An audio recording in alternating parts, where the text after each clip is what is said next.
Halo, perkenalkan nama saya Anissa Nusailahi. Halo, perkenalkan nama saya Kayla Putri. Hai, nama saya Dianta Anissa Hadianti.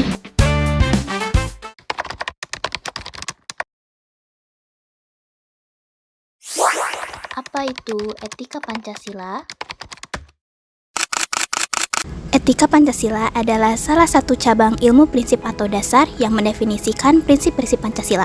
Pancasila memiliki 5 nilai etika, diantaranya adalah nilai ketuhanan, kemanusiaan, persatuan, dan demokrasi dan keadilan.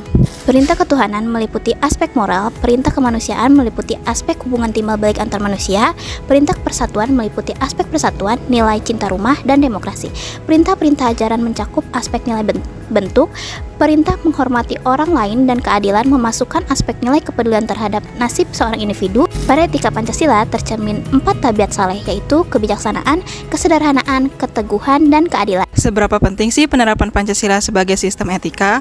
Menurut kami sangat penting karena Pancasila sebagai sistem etika bagi bangsa Indonesia ialah menjadi rambu normatif untuk mengatur perilaku kehidupan bermasyarakat, berbangsa, dan bernegara di Indonesia. Dengan demikian, pelanggaran dalam kehidupan bernegara seperti korupsi atau penyalahgunaan kekuasaan dapat diminimalkan. Bagaimana cara menerapkan nilai-nilai Pancasila sebagai sistem etika? Yang pertama, ketahanan terhadap globalisasi. Pancasila memberikan panduan etis untuk menyaring pengaruh globalisasi. Contohnya, dalam penggunaan media sosial, nilai-nilai Pancasila mendorong kita untuk tetap santun dan menghormati perbedaan pendapat, tidak menyebarkan kebencian atau hoaks. Yang kedua, penguatan solidaritas sosial. Di era yang semakin individualistis, sila kemanusiaan dan persatuan mendorong gotong royong. Misalnya saat ada bencana alam, masyarakat secara sukarela membantu korban tanpa memandang latar belakang. Pengelolaan keberagaman. Pancasila menjadi panduan dalam mengelola keberagaman di era digital. Contohnya dalam diskusi online, nilai Bhinneka Tunggal Ika mendorong dialog yang konstruktif. Yang keempat, pengembangan ekonomi berkeadilan. Pembangunan ekonomi yang mengutamakan koperasi dan UMKM sesuai dengan sila kelima. Yang kelima, pelestarian lingkungan. Nilai-nilai Pancasila mendorong keseimbangan pembangunan dengan pelestarian alam seperti program penghijauan dan pengelolaan sampah berbasis komunitas yang mencerminkan gotong royong. Selanjutnya, integrasi nilai-nilai Pancasila dalam kurikulum pendidikan untuk membentuk generasi yang berakhlak mulia adalah program ekstrakurikuler yang mengembangkan jiwa kepemimpinan dan nasionalisme.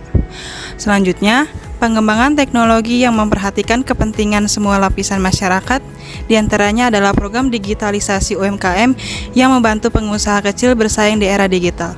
Selanjutnya, penguatan demokrasi, di mana musyawarah mufakat dalam pengambilan keputusan di tingkat RT atau RW hingga nasional, dan pemilihan umum yang demokratis dan bermartabat. Selanjutnya, dalam diplomasi internasional, kebijakan luar negeri yang berprinsip bebas aktif dan berkontribusi Indonesia dalam misi perdamaian dunia. Yang terakhir adalah ketahanan budaya, di mana pelestarian budaya lokal sambil tetap terbuka terhadap kemajuan dan festival budaya yang mempromosikan keberagaman Indonesia.